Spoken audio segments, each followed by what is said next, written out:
Bueno, hola, ¿cómo les va a todos? Les habla el ingeniero Alejandro Nico. Ustedes seguramente no me conocen, me van a conocer un poco más el año que viene, probablemente en el nivel 2 del taller.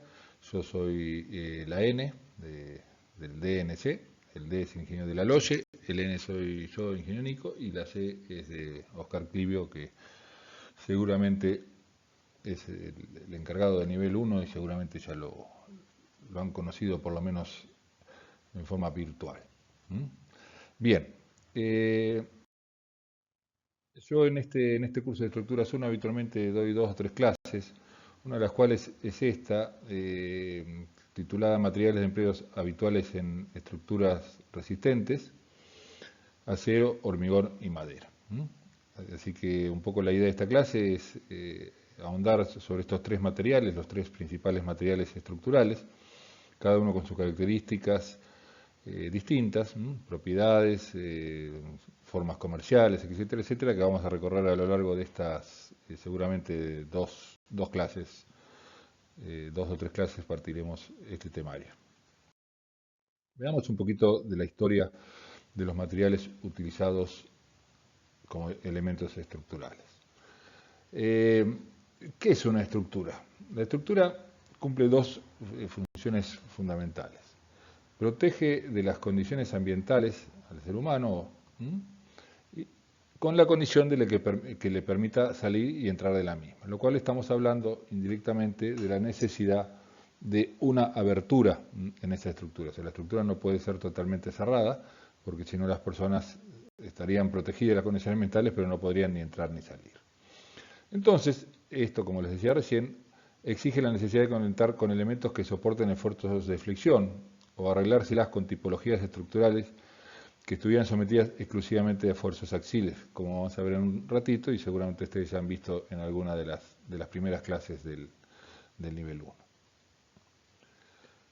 La madera es tal vez el primer material con resistencia a la flexión, un tirante de madera, esos que se utilizan y que se ven para realizar techos de chapa, de teja, o una arcada, o un durmiente colocado por encima de una puerta. Bueno, eso es un elemento sometido a flexión. La piedra, que también podría ser utilizada a flexión, no es un material apto a la flexión justamente porque tiene muy baja resistencia a la tracción. La madera es un material que resiste muy bien las compresiones, como el hormigón, pero falla en la resistencia a la tracción. Y, como vamos a ver en alguna otra clase, la flexión, o sea, el curvarse de un elemento, la necesidad de flexionarse un elemento por el esfuerzo de las cargas perpendiculares a él, exige la necesidad de que el material apto para soportar ese tipo de esfuerzos sea un material que resista tanto a las tracciones como a las compresiones. La otra forma de conseguir esto, de conseguir una entrada para nuestras estructuras, es mediante arcos. Los arcos son elementos que vamos a ver en un ratito, que trabajando la compresión, o sea, la piedra podría ser un buen elemento, trabajando la compresión, permiten la ejecución indirecta de un dintel o una abertura, digamos. Acá tenemos, por ejemplo, este elemento, la madera, este elemento que está acá, todo esto es de madera, por supuesto. Acá tenemos una viga, acá tenemos otra viga, que permite la entrada a esta estructura. Este elemento está sometido a flexión, quiere flexionarse, quiere curvarse, y la madera, como les decía recién, es un buen material porque resiste tanto a las compresiones como a las flexiones. En cambio, este tirante que está acá, que viene a cumplir las funciones de una columna, es un elemento sometido eminentemente a la compresión. Esto podría haber sido de piedra, digamos, acá también es de madera, porque la madera también resiste la compresión, no tanto como la piedra, pero resiste también. La piedra también fue utilizado en los años inmemoriales como elemento para generar una abertura. Pero el problema que tiene la piedra, lo que le decía, es la poca luz. Este elemento, esta piedra, está sometido también a flexión, porque acá entre este tabique o esta columna y esta de acá, esto está queriendo flexionarse de esta manera. Como la luz es muy chiquita, la flexión no es muy grande y la piedra es capaz de soportarlo. Pero siempre, como indicamos acá en el título, son cuestiones de poca luz. Acá tenemos otra construcción de piedra donde vemos el dintel, en este caso también muy poca luz, que la piedra se lo tolera. Cuando esto pasa a ser una luz de un garage, por ejemplo, de 3-4 metros de largo, una piedra no va a ser capaz de soportar y se va a romper. Entonces no es un buen elemento porque, como les decía, la piedra resiste bien a la compresión, pero no a la atracción. Acá tenemos un ejemplo típico de estos menires de Inglaterra, creo, donde también tenemos las columnatas y muy pequeñas luces que permiten que esta piedra haga las veces de dintel. Y como les decía, la otra manera de generar una abertura o una apertura, acá lo tenemos no en el caso de una estructura de vivienda, sino obviamente esto es un acueducto, es mediante los arcos. Estos son los arcos construidos de piedra. El arco tiene esa propiedad que puestos de esta manera, en forma de arco justamente, en forma de bóveda, estos elementos puntualmente están sometidos a compresión. Y la piedra, insisto, es un buen elemento a la compresión, pero no a la flexión. Tenemos otro arco de una catedral para generar el dintel que una piedra seguramente, que eran los materiales disponibles en aquella época, piedras o ladrillos o mármoles, etcétera, etcétera, ninguno iba a permitir construir salvar una luz de este tamaño. Entonces, siempre aparece la necesidad de un arco para soportar. Bien, eso un poco era para entrarlos en el tema de las estructuras, de la historia. Y bueno, el hombre, con el venir de los años, ha ido fabricando algunos materiales y utilizando otros existentes por la naturaleza. Y nosotros nos vamos a referir en esta clase a los tres principales. Al acero, por un lado, es un material fabricado por el hombre. El hormigón o hormigón armado.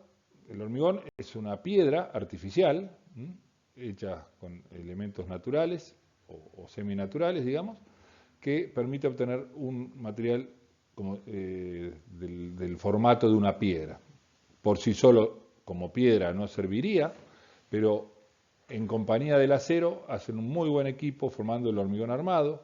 El acero proveyendo la resistencia a la tracción, de la cual les vengo hablando. El acero es un buen material resistente a la compresión y a la tracción. Entonces, el acero aporta, en el caso del hormigón armado, aporta la tracción y el hormigón aporta la compresión. Y juntos hacen un elemento que vamos a ver más adelante, tiene varias ventajas respecto a los otros materiales disponibles. Y finalmente, dentro de los tres principales, tenemos la madera. La madera, ustedes ya saben, es un material natural, provisto por la naturaleza, y que tiene una buena resistencia tanto a la tracción como a la compresión. Para nada comparable con la del acero, por supuesto, ni siquiera la compresión de la madera es comparable con la compresión que aporta el hormigón. Pero en algunos, sobre todo por cuestiones arquitectónicas y de ciertas ventajas, es utilizado también como elemento estructural, en no grandes estructuras tampoco. Después tenemos como algunos materiales estructurales no tan divulgados en estructuras propiamente dicho, el aluminio, textiles. O sea, el aluminio se utiliza mucho en carpinterías de aluminio, que mal o bien, por supuesto, no es una estructura en sí mismo, pero sí, o sea, no es una estructura desde el punto de vista de en sí mismo generar un espacio para realizar tareas debajo de ella, pero sí una carpintería es una estructura que, por ejemplo, tiene que resistir el esfuerzo del viento pegando contra sus vidrios. Textiles, telas también se pueden utilizar como elementos trabajando a la tracción, plástico también, pero bueno, nosotros de todas maneras nos abocaremos a estos tres materiales que están en rojo.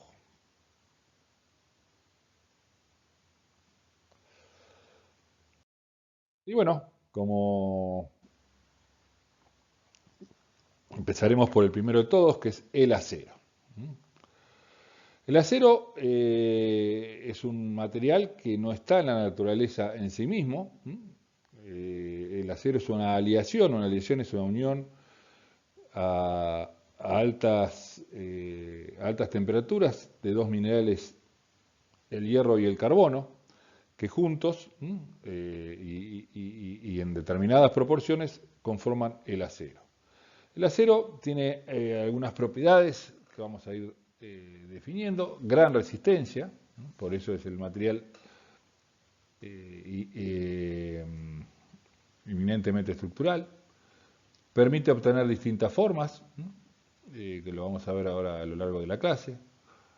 No hay que confundir el acero con el hierro es un mineral y el acero es una aleación, la cual forma gran parte del hierro, pero el hierro en sí mismo no tiene las mismas propiedades que el acero.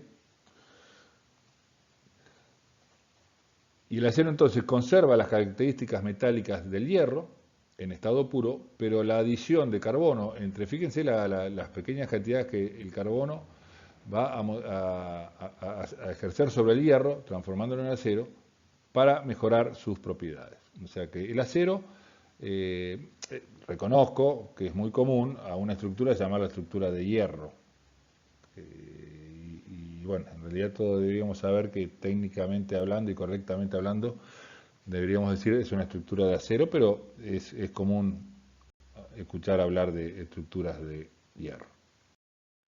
Acá tenemos varios ejemplos y hay miles. Todas estas que decimos estructuras de hierro en realidad son estructuras de acero, la Torre Eiffel. Este es un puente de Brisbane, una ciudad australiana, bueno, un tinglado. Y vemos que, me adelanto a algunas situaciones, el hierro viene de fábrica, digamos, de la industria, en distintas formas logradas a través del laminado y del moldeo, que nos dan distintas formas. Y después, a la vez, esas distintas formas, por ejemplo, soldándolas o armándolas de distintas maneras, nos permiten obtener, por ejemplo, acá, formas estructurales globales con gran posibilidad de salvar grandes luces. Propiedades del acero. En general son todas buenas propiedades. Algunas son nomás. La densidad media del acero es 7.850 kilos por metro cúbico. Es raro, o sea, el acero es un material pesado.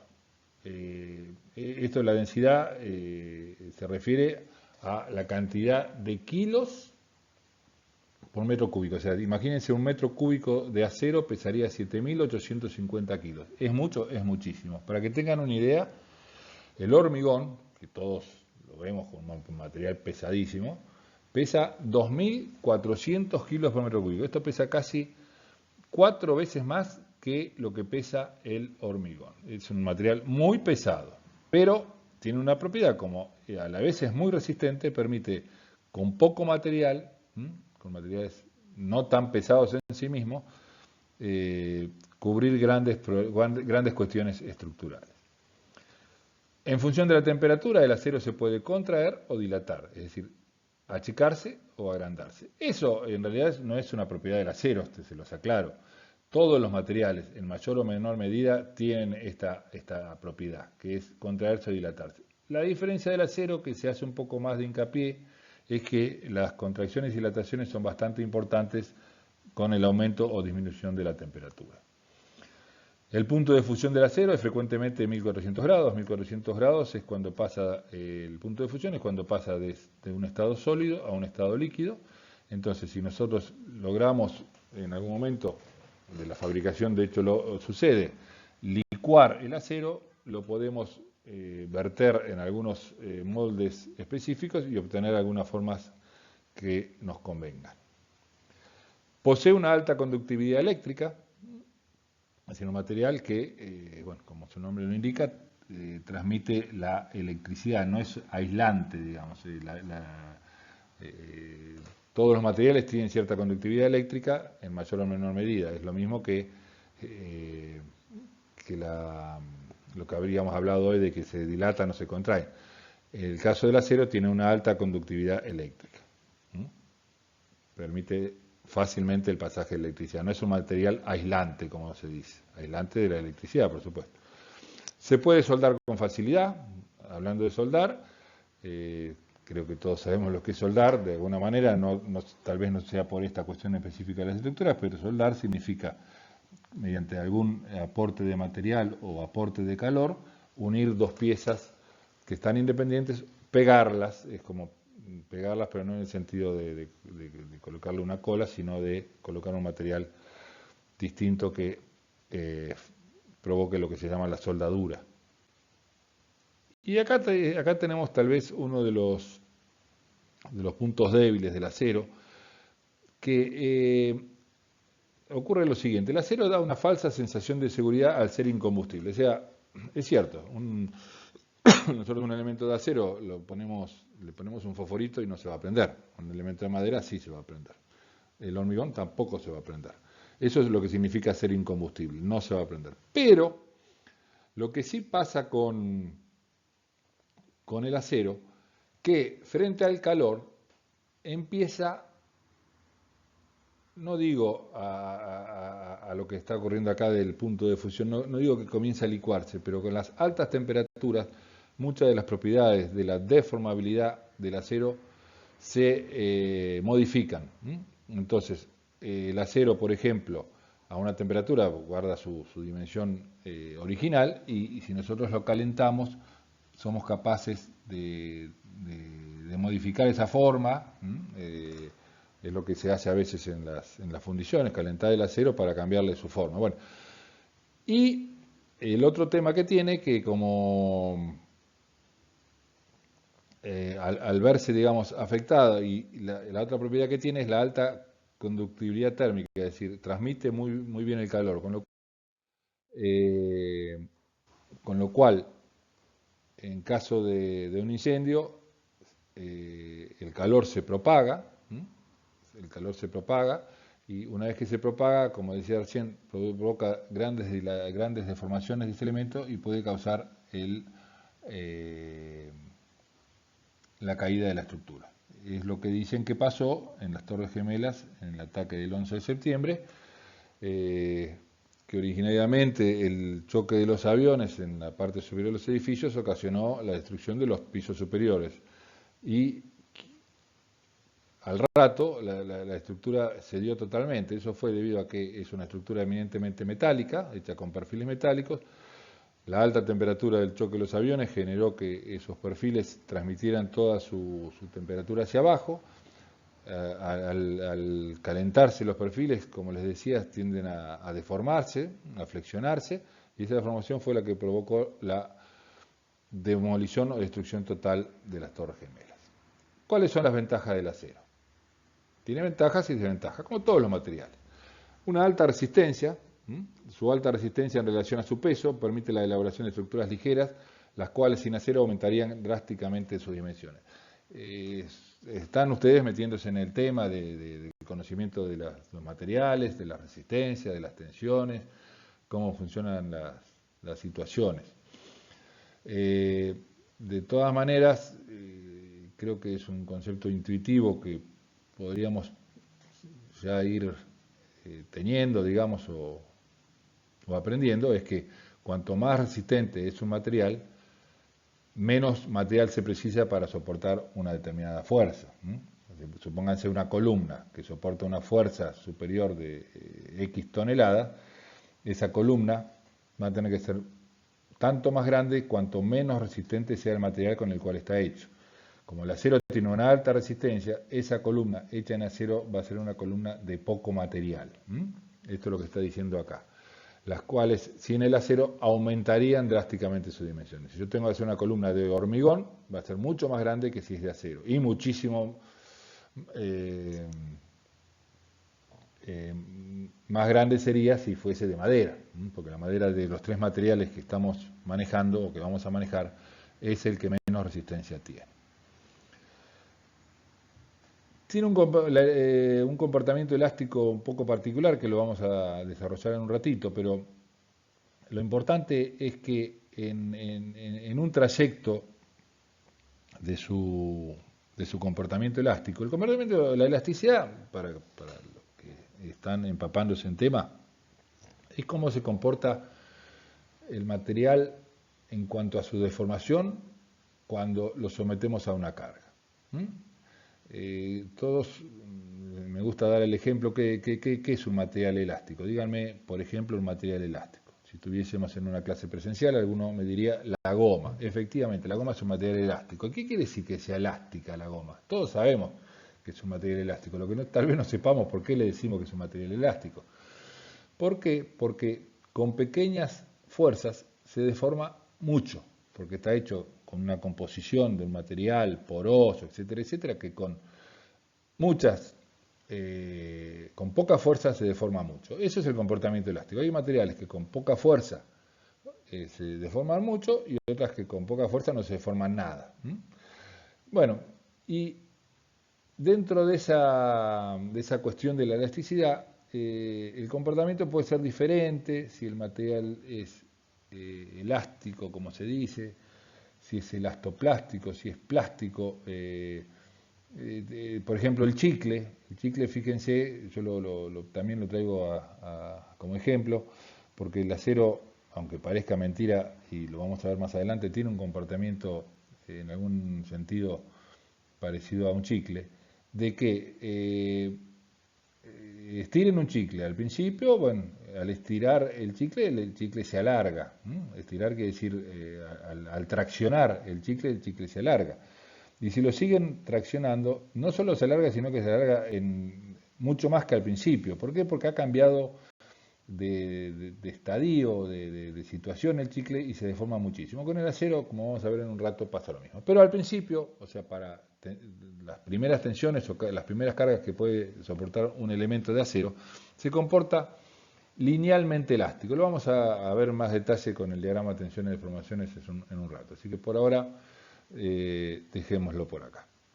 Tenacidad. La tenacidad es una propiedad que tiene cualquier material de absorber energía sin deformarse o sin romperse. El acero efectivamente es un material tenaz que puede recibir un golpe y no romperse. El vidrio, por ejemplo, no es un material tenaz. ¿En qué sentido? El vidrio, aunque no parezca, es un material con muy buena resistencia.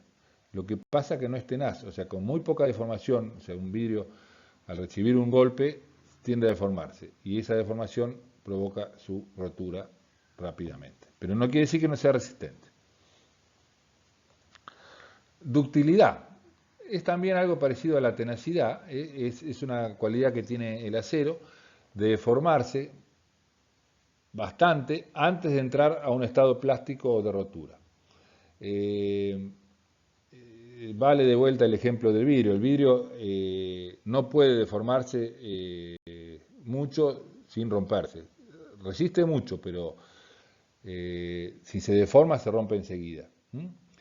Esta ductilidad que tiene el acero es una propiedad que la hace muy apta, sobre todo cuando veamos el año que viene en estructuras 2 a los elementos estructurales de hormigón armado que avisan su falla mediante agrietamientos. O sea, esta capacidad que tiene el acero de deformarse mucho antes de llegar a la rotura, no estoy hablando de la deformación inicial, que esa es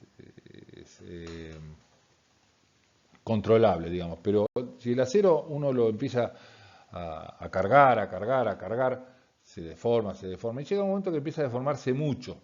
Esa deformación muy alta hace que la deformación justamente quede a la vista, o sea que nos demos cuenta nosotros que el elemento se está deformando. Y todavía no se ha roto, pero esa gran deformación permite que nosotros nos escapemos, ni más ni menos, y es así. O sea que el acero tiene esa ventaja, que antes de romperse se deforma mucho y esa deformación permite visualizarla y esa visualización permite huir antes que el elemento termine de romperse. Por supuesto, no estamos hablando que las cosas se deben romper y justamente estamos acá en estructuras 1, 2, 3, enseñándole a ustedes cómo dimensionar los elementos estructurales para que no se rompan. Pero si alguna cosa provocase alguna cosa extraordinaria fuera de lo planeado, fuera de lo calculado, tendiese a producir la rotura, esa rotura debe ser dúctil, o sea, con una gran deformación antes que suceda. Esta propiedad es la que tiene el acero y que, entre otras cosas, permite su amistad con el hormigón. El hormigón no es un material dúctil.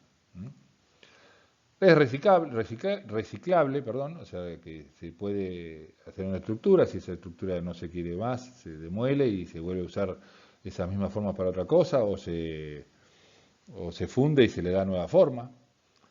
Es soldable, fácilmente soldable, con lo cual permite también conseguir. También tiene sus desventajas.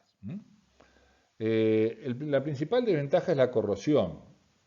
La corrosión es la oxidación que ocurre con el acero, es el principal inconveniente que puede tener soluciones como vamos a ver en un rato, pero con pinturas, revestimientos que lo protejan de la corrosión. En cambio, el hormigón no se oxida, digamos, obviamente, y bueno, la madera veremos en su momento cómo es el comportamiento. Tampoco se oxida, me adelanto, pero bueno, pero no se oxida, pero sí se puede deteriorar o pudrir, digamos. Otra de las desventajas, la hablamos hace un ratito, es el ser endotérmico, que propagan, por un lado, propagan fácilmente el calor debido a sus propiedades físicas internas, y en caso de incendio, las altas temperaturas se propagarán fácilmente por la misma, haciendo fluir al material y que fase más rápido.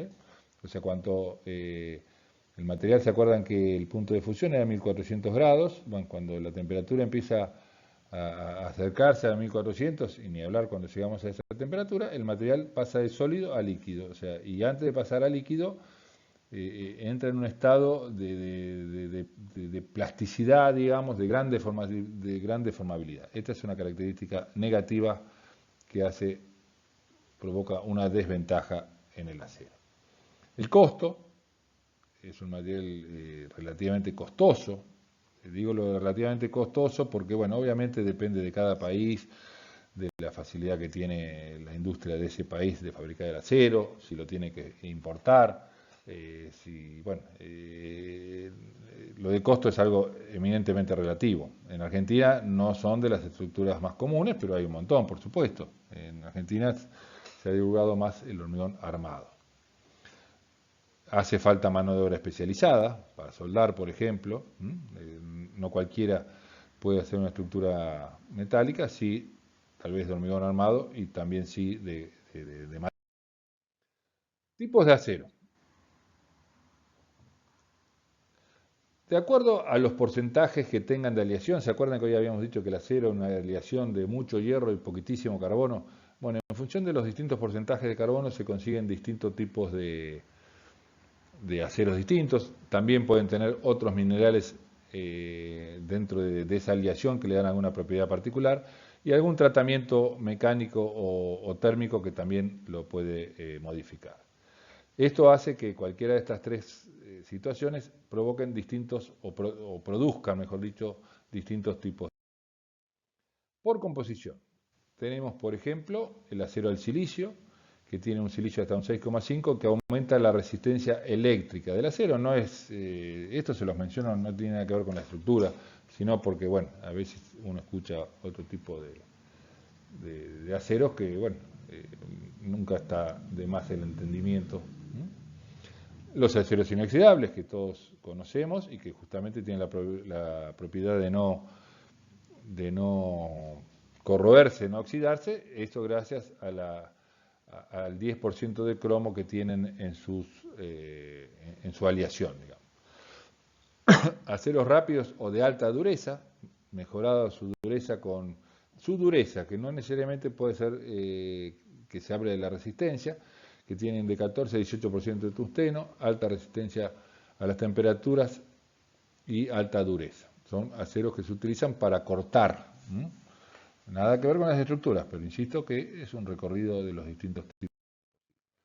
Esto respecto a su composición. Respecto a tratamientos superficiales, tenemos el zincado, que es un tratamiento superficial, es ese de color gris clarito habitualmente, o medio opaco.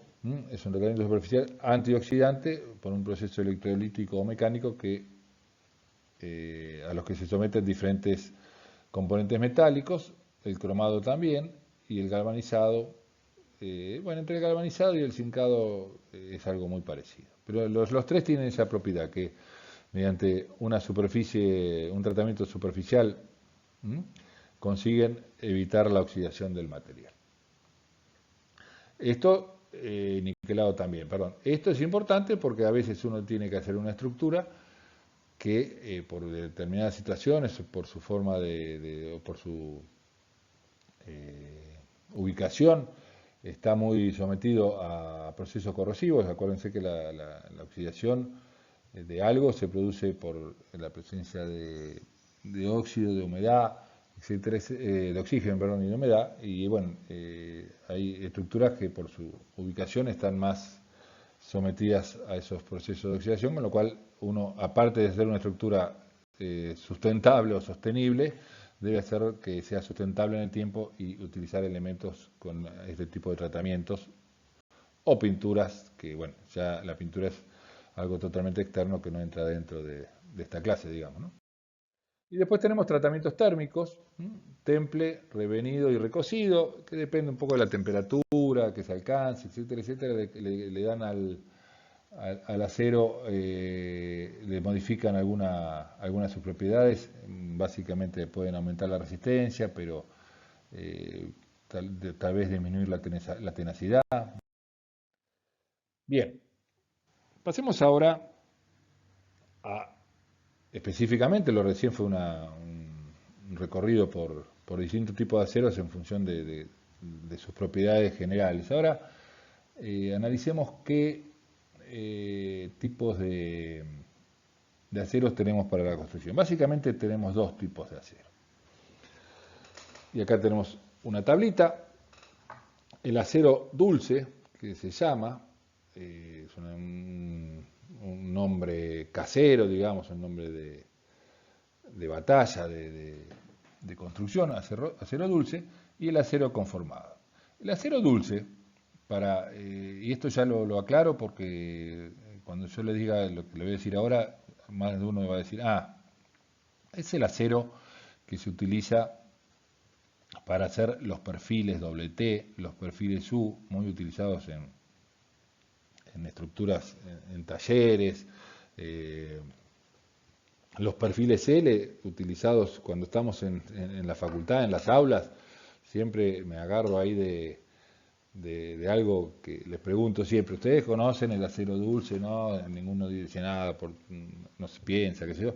Dice, bueno, ustedes están sentados en acero dulce. ¿Y cómo están sentados? Efectivamente, la mayoría de los bancos, de las mesas de la Facultad de Arquitectura, están hechas, por supuesto, los tableros de madera, pero la estructura está hecha de perfiles L, perfiles T, hechos con acero dulce, este mismo que está acá. Una denominación más técnica es ST37. Este número 37 sale de la tensión de rotura. ¿A cuántos kilos para cada centímetro cuadrado va a romper? A 3.700 kilos por un centímetro cuadrado de acero se produce la rotura, en este caso sería la tracción o la compresión. La tensión normal de fluencia, que ustedes todavía no saben qué es, pero ya la vamos a ver un ratito, pero se refiere ¿se acuerdan que yo le dije que el acero en una primera instancia tiene un comportamiento elástico, es decir, no se deforma en demasía, lo hace en forma tranquila, digamos, y después empieza a fluir como si fuese un chicle? Bueno, esa es la tensión de fluencia. A los 2.400 kilos por centímetro cuadrado, el acero empieza a fluir, a deformarse mucho sin aumentar mucho la tensión. Esta tensión de fluencia, dividido por un coeficiente de seguridad, esto es lo máximo a lo cual nosotros podemos estar, en principio, sometiendo al acero. Ni siquiera a la rotura, porque si un centímetro cuadrado es 1 por 1, un centímetro cuadrado de acero, si está sometido a una tensión de más de 2.400 kilos, empieza a fluir. Y nosotros no podemos tolerar que empiece a fluir porque se empieza a deformar y la estructura empieza a parecer que se va a romper. Entonces, esto es lo que se toma como tensión de dimensionado. Con este número uno va a hacer las cuentas de cuánto acero tiene que poner para que no entre en fluencia, no para que no se rompa, para que no entre en fluencia. Y como todo esto está afectado de un coeficiente de seguridad, porque yo no puedo dimensionar ese banco donde están ustedes sentados a 2400 porque van a estar al toque de que el banco se deforme, se pansee las patas y se caigan, lo hacemos con una tensión admisible, que es la tensión de fluencia dividida en coeficiente de seguridad. Entonces ustedes están apoyados en esos bancos que tienen sus patas calculadas como que el acero va a resistir 1400 kilos por cada centímetro cuadrado. 1400, 1600, depende del coeficiente de seguridad. ¿Qué uso se le da? Es lo que venimos hablando. Hay hierros redondos lisos, los que se usan en las rejas, por ejemplo, de una casa, de mayor o menor diámetro, o se lo utiliza para hacer armadas,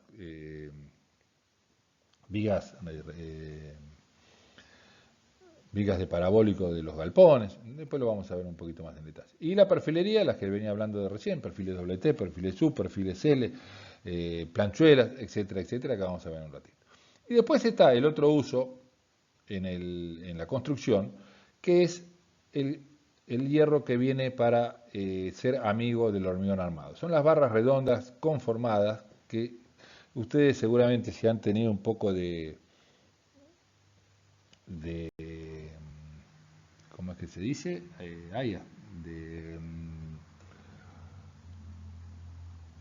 De interés cuando pasan por una obra y ver unas barras que están bajando los obreros y entrando la curiosidad era la palabra que no me salía. Ustedes tienen la curiosidad cuando van caminando o ven una estructura de hormigón armado que se están poniendo unas barras redondas, son estas. Es de un acero ST52 o ADN 420. Vamos a analizar un poquito esto, después lo vemos más en detalle. ADN, acero de dureza natural, de 420 megapascal. Megapascal es una unidad que todavía no sé si han manejado mucho, que es una unidad de tensión que equivale a 10 kilos por cada centímetro cuadrado, equivale a un megapascal. O sea que, fíjense, este acero conformado tiene una tensión de fluencia de 4200 kilos por centímetro cuadrado, que si yo le saco un cero serían 420 megapascales, que es lo que figura acá. ADN 420. Esto se los digo porque van a empezar a familiarizarse más adelante cuando vean cálculo de hormigón armado, cuando vean un plano de estructuras y diga tipo de acero ADN 420. ¿Qué quiere decir 420? Un acero que tiene 420 de tensión de fluencia. A la rotura, recuerden que la fluencia es cuando el acero empieza a fluir, como su nombre lo indica, a deformarse en demasía. A la rotura tiene 5200, de ahí el nombre ST52. Estos 4200 de fluencia, con un coeficiente de seguridad para el dimensionado, pasan a ser 2400. Acá tenemos las perfilerías que les hablaba recién, perfil doble T. ¿Por qué doble T? Porque esto de acá y de acá parece una T, y como tiene abajo se llama doble T. Esto se llama perfil T, sencillamente, perfil L, perfil U, etcétera, etcétera. Perfilería de acero Tools. Y estas son las barras que yo le comentaba, que es muy común verlas en las obras de construcción de edificios acá en La Plata o en cualquier lado, de hormigón armado. Estas son las barras que se ponen, barras de acero ADN. ¿Qué quiere decir ADN? Acero de dureza natural. Acá tenemos la marca y tenemos algunas propiedades de este acero. Bien. Vamos a ver un poquito ahora algo que ya les adelanté cuando veníamos hablando de las características del acero, de la elasticidad del acero. ¿Cuál es el diagrama de tensiones de formación? No quiero complicarles la vida. Esta foto que les pongo acá es un poco para que entiendan, porque me gusta más que tirarle las cosas, porque sí, tratar de ir al meollo del asunto, y algunos se va a mostrar un poquito más interesado viendo esto, otros van a decir qué coño es esto, no me interesa. Bien, ¿esto qué es? Esto que está acá es una barra de acero. Esto que está acá, no sé si alcanzan a ver, estas aletas, son lo que hacen que al acero este se lo llame acero conformado. Estas son conformaciones que se utilizan en la barra de hormigón armado para mejorar la adherencia con el hormigón. Pero bueno, no viene al caso. Bueno, esto que está acá son los cabezales de una prensa. Esto es una prensa que puede comprimir o traccionar. En este caso se usa para traccionar. Esto con un sistema hidráulico se tira para arriba, se tira para arriba, para abajo, y ¿qué hace? Tira de esta barra que está íntimamente ligada a estos cabezales, y la barra se va a empezar a estirar o a deformar. Y esto verde que está acá es un dispositivo que mide deformaciones. Entonces, ¿qué vamos a hacer? Nosotros vamos a tirar con distintas cargas esta prensa para arriba, la barra va a querer deformarse, nosotros vamos a leer cuánto se deforma de acuerdo a la carga que le fuimos dando. Y esto da origen a este diagrama antipático, que cuando lo pregunto en las clases presenciales de todos los años, si alguno lo conoce, y sorprendentemente, porque reconozco que no es algo muy común, no sale todos los días en los diarios, más de uno levanta la mano que sabía de qué estaba hablando. Esos que saben son los que han ido a algún colegio industrial,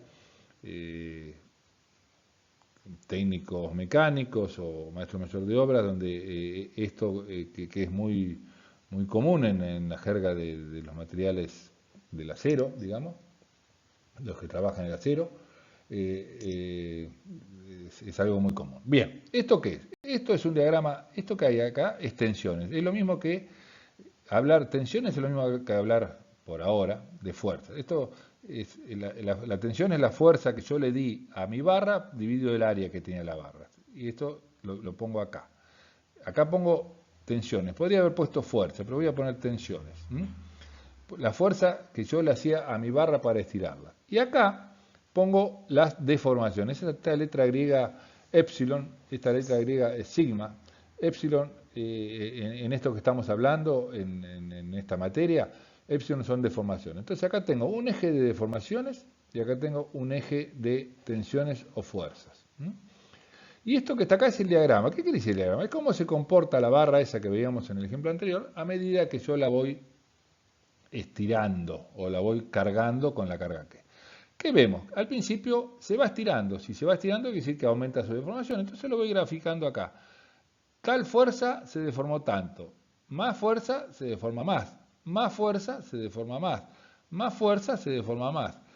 Yo estoy haciendo que se deforma más.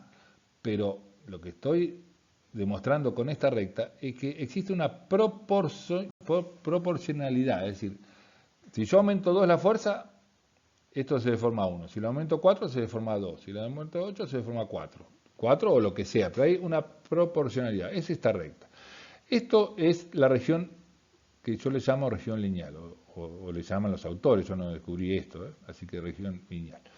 Pero ¿qué pasa? Llega un momento, fíjense qué novedad, llega un momento en este punto que sin que aumente la carga, la fuerza, porque yo no me voy para arriba, sino me empiezo a ir horizontal, sigue habiendo una gran deformabilidad. ¿Qué ha pasado? El acero se transformó en un chicle en el periodo de chicle propiamente dicho, que se estira mucho sin que aumente la deformación. Este punto es la fluencia. ¿Se acuerdan hoy que habíamos visto en los dos tipos de acero? Uno que tenía una fluencia de 4200 y el otro de 2400 creo que era. Bueno, esto es la fluencia. Este sector es plasticidad perfecta o fluencia. Y después de una determinada deformación, el acero vuelve a tomar carga y finalmente acá, con la máxima carga, se termina de romper. Este es el famoso diagrama de tensiones y deformaciones del acero.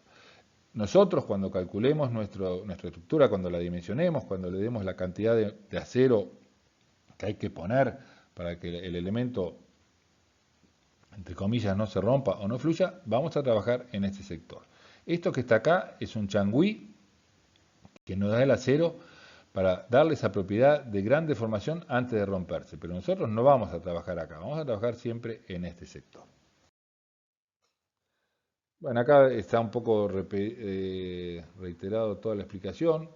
Vamos a recorrerlo nuevamente. Al principio las deformaciones son proporcionales a las tensiones, es el recorrido OA, es la región lineal, donde vale la denominada ley de Hooke. La ley de Hooke dice que no todos los materiales se comportan de esta manera. Yo digo que los materiales hookeanos cumplen con la ley de Hooke, que las deformaciones o las tensiones son proporcionales a las deformaciones. Proporcionales quiere decir que son rectas. Expresa esta proporcionalidad de la siguiente manera. Fíjense qué ha pasado acá.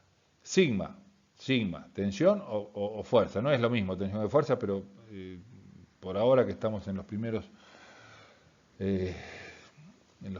usos de estos términos, si quieren póngale fuerza, no es lo mismo, pero es el kilo por cada centímetro cuadrado. Es una fuerza unitaria por cada centímetro cuadrado. Es proporcional, esta letra que está acá, que me salió media rara, es esta épsilon. Las tensiones son proporcionales a las deformaciones.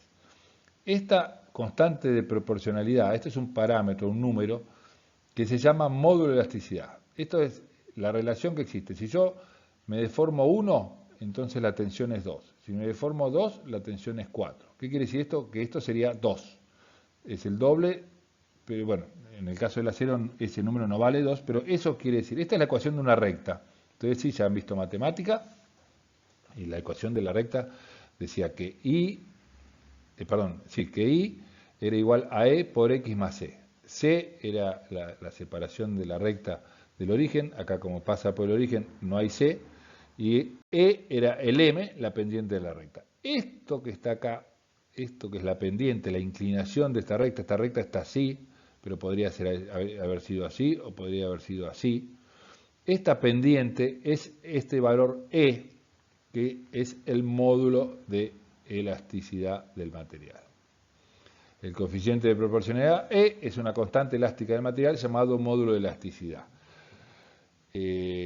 Como dije, E es una constante elástica del material, lo mismo que la tensión de rotura del acero, ya sabemos cuánto es. El E del acero es 2.100.000 kilos por centímetro cuadrado. Es una constante. El acero siempre tiene esa constante. El hormigón tiene otro. El hormigón, lo vamos a ver más adelante, pero tiene 300.000. ¿Por qué? Porque el hormigón, recuerden, E representa la pendiente de la recta. O sea que E indirectamente es un número de 2.100.000, pero representa esta pendiente. El hormigón tiene 300.000, o sea, tiene mucha menos pendiente, viene por acá. ¿Qué quiere decir? Que el hormigón, para una misma carga, se deforma mucho más. Y la madera ni les cuento. La madera tiene 100.000, está por acá. Este E es una constante del material. Así como el acero tiene peso específico 7.800, punto de fusión 1.400, tensión de rotura 5.700 o lo que sea. El módulo de elasticidad es 2.100.000 kilos por centímetro cuadrado o, expresado en megapascales, 210.000. Acá tenemos el valor. Una cosa importante, en este periodo elástico que llamamos o periodo lineal, si yo voy cargando, por supuesto la deformación va subiendo. Si yo descargo, veo con sorpresa o no, que la deformación vuelve al origen. O sea que esta deformación fue eminentemente elástica en el sentido de que es recuperable. Si yo saco la carga, esto vuelve a su origen. Esto que se aclara ahora, no siempre ocurre. Si yo descargo acá, cuando ya empezó el chicle, hagan la prueba después, no adelante mío, por favor, con un chicle. Agarren un chicle, lo estiran un poquito, lo sueltan, el chicle vuelve a su posición original. Bien, esto es lo que pasa con el acero en el periodo elástico. Tomen ese chicle de vuelta, estírenlo, y llega un momento que si siguen estirándolo, el chicle entra en ese periodo de hilito, digamos, que yo le digo del chicle, y suéltenlo. El hilito ya quedó, no vuelve, no se retoma. Eso es una deformación que se llama deformación plástica. Que ocurre acá, a partir del punto A se produce un alargamiento de la barra sin aumentar prácticamente la tensión. El material entra en fluencia y la tensión correspondiente a este periodo se denomina tensión de fluencia, que es la que venimos hablando. Ahora, si se retira la carga, la barra recupera parte de su deformación, pero no toda. efectivamente quedará un estiramiento remanente, ese que les hablaba recién, del chicle, producido por deformaciones plásticas. Entonces, la deformación entre el punto A y C es una deformación elastoplástica. Y después del punto C, el material recupera su resistencia sin cumplir la ley de Hooke, ya no es nada lineal, no es una recta, sino una forma curva, hasta una máxima tensión que es finalmente para la cual rompe el acero, que es la tensión de rotura. Nosotros el dimensionado de nuestros elementos no lo hacemos ni a la rotura ni a la fluencia. Lo hacemos con el valor de fluencia, con un coeficiente de seguridad, con lo cual vamos a estar trabajando siempre en el periodo elástico. O sea, nunca nuestra estructura, si está en condiciones normales de carga de cálculo, se va a deformar en demasía. Siempre vamos a estar con bajas deformaciones. Tensiones admisibles. Ya se los comenté recién cuando vimos los dos tipos de acero, hablamos bastante del tema, así que esto seguramente ya le resulta un poco más familiar. Para tensiones inferiores al límite de proporcionalidad, el material es perfectamente elástico y por encima de este límite existen deformaciones permanentes inadmisibles para el funcionamiento de la estructura. O sea, cuando entra en fluencia no podemos, la estructura no puede entrar en fluencia. No se va a romper, pero tampoco puede entrar en un comportamiento de deformación tipo chicle, digamos. Entonces, la tensión de trabajo, o sea, con la cual vamos a dimensionar, acá se menciona a la guía de estudio 7 que por una cuestión de esto que está ocurriendo, de la pandemia y las clases virtuales, hemos decidido invertirla. Vamos a verla después. Esto de los materiales es algo que podemos esperar a ver qué ocurre y si podemos llegar a las clases presenciales para dar esta guía 7. Esta clase de materiales es un poquito más virtualista o virtualizable, digamos. Entonces, bueno, la tensión de trabajo, la tensión con la cual se dimensiona un elemento, tiene que estar por debajo del límite de fluencia. Entonces, la tensión admisible quiere decir con la cual nosotros vamos a hacer los cálculos. La cual vamos a tomar, el acero tiene una tensión admisible, como recién le decía, del banco donde están sentados o donde hubiesen estado sentados si nos hubiésemos estado en un aula. Bueno, ¿cómo dimensiono la pata esa para que no se rompa? No la dimensiono en la rotura, la dimensiono a que no entre influencia, que no se deforme, pero tengo que tener un coeficiente de seguridad que es este, dividido, esta es otra letra griega, gamma. Entonces divido la tensión de influencia por el gamma y tengo la tensión admisible. Acá esto ya lo vimos, para el acero de dureza natural ADN 420, el coeficiente de seguridad lo tomamos 1,75, así que la tensión de fluencia 4200 se transforma en 2400 como tensión admisible. En cambio, el acero usado en los perfiles laminados o hierro dulce, el S37, que tiene una resistencia a rotura de 3700, una de fluencia de 2400, con un coeficiente de seguridad de 1600 pasa a 1500, que son esos 1400, 1600 que les hablaba en la tabla. Acá tenemos la misma tabla, donde tenemos resumido todo lo que venimos hablando, que es la misma tabla que vimos hoy, pero ahora con un poco más de elementos, porque ya saben lo que es la fluencia, y saben lo que es la rotura, y saben lo que es la tensión admisible. Vamos a ver qué formas tenemos del acero en los negocios que venden para que nosotros podamos usarlos estructuralmente. Laminados en caliente, perfiles conformados en frío, hierros redondos, tubos y secciones cerradas, barras redondas conformadas. Los perfiles laminados en caliente son perfiles que nacen de un toco, creo que se le dice a un hierro, a una barra de acero con forma cuadrada o rectangular que viene así de los altos hornos, de donde se metió el hierro con el acero, se lo llevó a alta temperatura, se lo licuó y se formó un toco con una forma rectangular o cuadrada. Eso, ese toco se lo... Creo que se dice toco, no me entró la duda. A altas temperaturas se lo hace pasar por unas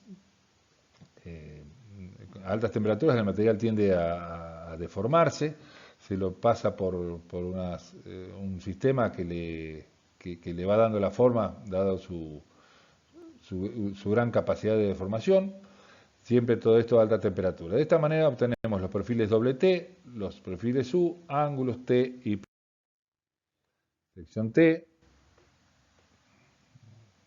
obvio el comentario porque se llama T, sección L, lo mismo, planchuelas cuando es una forma rectangular, sección doble. Y acá tenemos lo que llamamos perfiles normalizados. Por supuesto que esta fábrica que fabrica o que le da la forma de doble T podría hacer de formas de cualquier tipo, pero por suerte hay una globalización del tema y todos los perfiles doble T que se hacen en todas partes del mundo tienen la misma forma. Por supuesto tienen distintos tamaños, pero cada tamaño tiene su forma mantenida según una norma.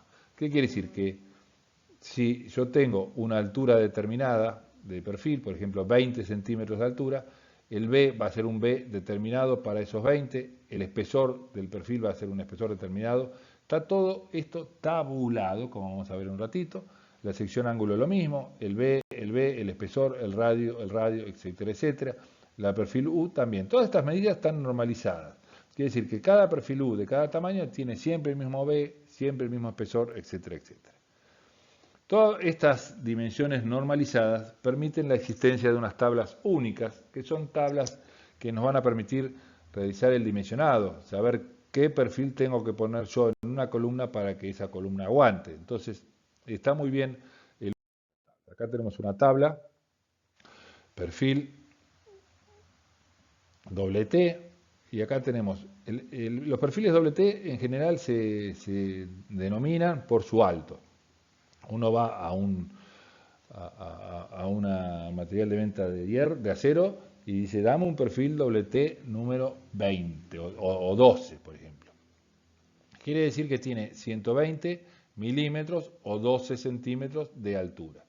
Y todos los perfiles de todo el mundo, en el buen sentido de la palabra, de todo el mundo, que sean un perfil doble T del 12, tiene un BF de 58, un TF, todas estas medidas que son sacadas de acá de este esquemita, un peso de tanto, 11,1 kilos por metro, un área, todo este área, este dato del área es muy importante, o del peso, porque el acero vale por lo que pesa, todos los metales en general valen por lo que pesa. Y acá tiene una serie de propiedades geométricas que tengo entendido ustedes ya conocen de clases anteriores. El momento de inercia, el módulo resistente, esto es el momento estático, el Rx es el radio de giro. Hay algunos, dudé un poco porque otras tablas lo dan con otra nomenclatura, el momento de inercia es J, el módulo resistente es W, el radio de giro es I, por eso dudé un poquito recién cuando se los estaba leyendo. En el sentido X y en el sentido X. Todas estas propiedades, momento de inercia, radio de giro, módulo resistente, dependen si tomo en relación al eje XX, al eje YY. Ustedes si tienen que usar un perfil doble T como para hacer el dintel de una puerta, el dintel de una arcada, ¿cómo van a poner el perfil? ¿Acostado o parado? Esto lo pregunto en una clase presencial, la mayoría contesta correctamente parado. Parado quiere decir que lo van a poner así como está dibujado. Esto quiere decir que el momento de inercia parado es de 328 centímetros a la cuarta y acostado de 21. Por eso que uno lo pone parado, porque tiene un mayor momento de inercia parado. El momento de inercia, les recuerdo, es la cantidad de material alejado del eje neutro o del baricentro de la sección. Este perfil doble T tiene mucha área alejado lo más posible del baricentro. En cambio, en este sentido, si nosotros lo ponemos acostado, de vuelta a la cabeza y lo acostamos, este es el baricentro y el área está todo cerquita del baricentro. Por eso tiene bajo momento de inercia. Perfil doble T de alas iguales, bueno, lo mismo, distintas propiedades. Acá tenemos, fíjense, los perfiles doble T se indican por perfil, doble T no, perfil L, 22, 22 por 3,2. 22 y 22 es 22 milímetros o 2,2 centímetros y el espesor. O sea, por ejemplo, hay perfiles de 25-25 que es una pulgada por 3 espesores distintos de acuerdo a lo que yo precise y lo que yo vaya a precisar. Bueno, acá tenemos algunos usos. Esta fórmula creo que todavía no la vieron. La vamos a ver en la guía 7, esa famosa. Acá está, miren, acá está de nuevo la guía 7. Pero bueno, los perfiles laminados en caliente se utilizan por sí mismos para grandes estructuras. Por sí mismo quiere decir que no hace falta subarmar un elemento. Esta columna es una columna formada por un perfil doble T como viene de fábrica. Esta tiene dos, pero bueno, podría tener uno solo. Después vamos a ver estructuras que se consiguen armando elementos más chicos de acero. Esto por ahora lo dejo porque bueno, hace mención un poco a cosas que todavía no hemos visto, pero es un poco, indirectamente, es eso que hablamos hoy cuando en la tabla, de que los perfiles doble T se colocan parados. ¿Por qué? Porque tienen un gran momento de inercia que es separada las áreas del baricentro. Esto viene por este dibujito. Los perfiles U, por ejemplo, son estos de acá, los de acá arriba, usados con otros perfiles U. Esto es una mezcla de perfiles U. Un perfil U arriba, un perfil U abajo, un perfil U formando las diagonales, y esto es una viga reticulada. Este es el cordón traccionado, este es el cordón oprimido, y esta es la estructura interior que soporta los esfuerzos de corte, como vamos a ver en la guía 7 justamente. O también se pueden formar columnas con dos perfiles U enfrentados. Y los perfiles L de alas iguales o los T, que son perfiles más pequeños, se pueden utilizar, pero en estructuras metálicas compuestas, digamos. Esto es una viga en sí mismo, pero no hecha por un solo perfil, sino por una suma de perfiles L o T o doble T, etcétera, etcétera. Acá tenemos una viga de acero realizando un apuntalamiento también. Después tenemos los perfiles conformados en frío. Estos perfiles, a diferencia de los laminados que vimos recién, que se usan, están de moda, digamos, desde hace unos años, esto fue una chapa lisa a la cual se la conformó. Conformarles darle la forma con unas prensas especiales, se la corta a la plancha original del tamaño total de este largo y se la pliega dándole esta forma. Y esto tenemos un perfil C. C, ¿por qué se llama C? Por razones obvias de que esto es C. Ese perfil C viene de distinta altura, distinto ancho, distinto pestaña y distinto espesor, que también tiene el objetivo, esta conformación, o sea, una chapa plana ustedes no la pueden usar como un elemento estructural porque se deforma. En cambio, si le dan esta forma, la conforman, adquiere la posibilidad de tener un poquito de área arriba, un poquito de área abajo, y respecto al baricentro, aumenta el momento de inercia. Acá tenemos estas correas, son perfiles C, que digamos están separados la medida que va a requerir la chapa, digamos, pero están cumpliendo una función estructural.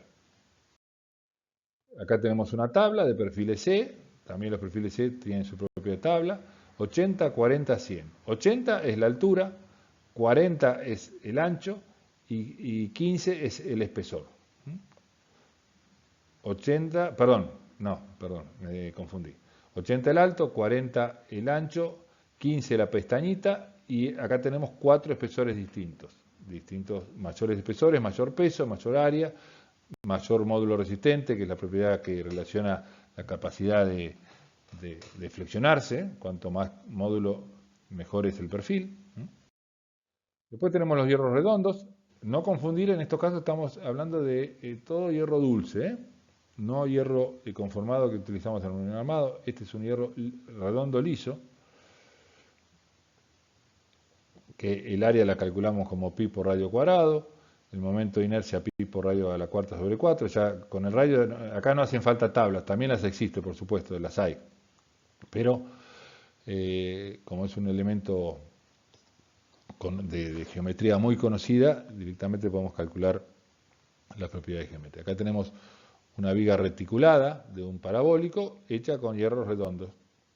Cordón inferior, cordón superior, diagonales, y en conjunto conforman una viga apta estructural. Después tenemos tubos y secciones cerradas, tubos redondos, también podemos hacer estructuras con tubos redondos. Acá tenemos un ejemplo clásico. En general estas estructuras, bueno, por supuesto se ven, en cualquier caso se pueden dar, pero en los aeropuertos es muy común este tipo de estereoestructuras, todas barras redondas. Caños estructurales cuadrados, en lugar de ser redondo, es cuadrado. Acá tenemos una tabla, 112,5, 12,5, que son los lados, cuadrado, y acá hay distintos espesores y las propiedades geométricas de la sección para ser dimensionados. Esto de los caños redondos. Y después tenemos finalmente los hierros usados en el hormigón armado. Acá tenemos las conformaciones. Esto ya no es hierro dulce, este es el hierro endurecido, digamos, el ST52.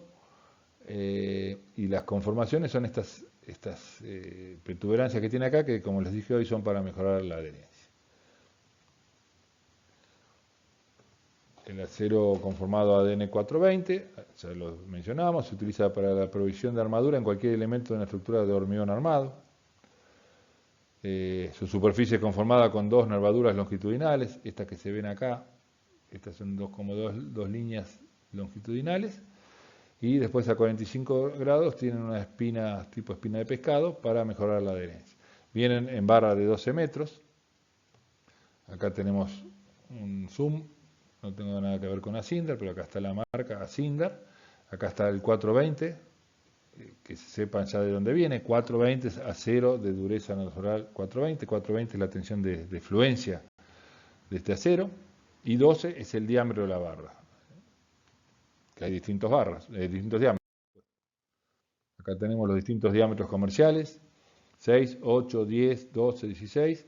Y en este caso, lo único que nos interesa es el área, no nos interesa el momento de inercia, nada, porque en este caso, como vamos a ver el año que viene, estructuras 2, ahí me van a tener que aguantar un poquito más que en estructuras 1, que veamos hormigón armado, esta tabla va a ser de uso permanente.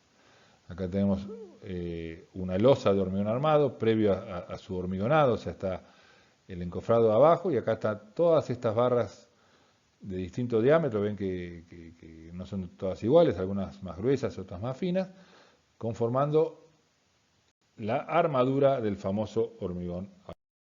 Bien, y ahora con esto vamos a hacer un parate. Esta sería la primera parte de la clase. En la clase que viene vamos a arrancar con el hormigón.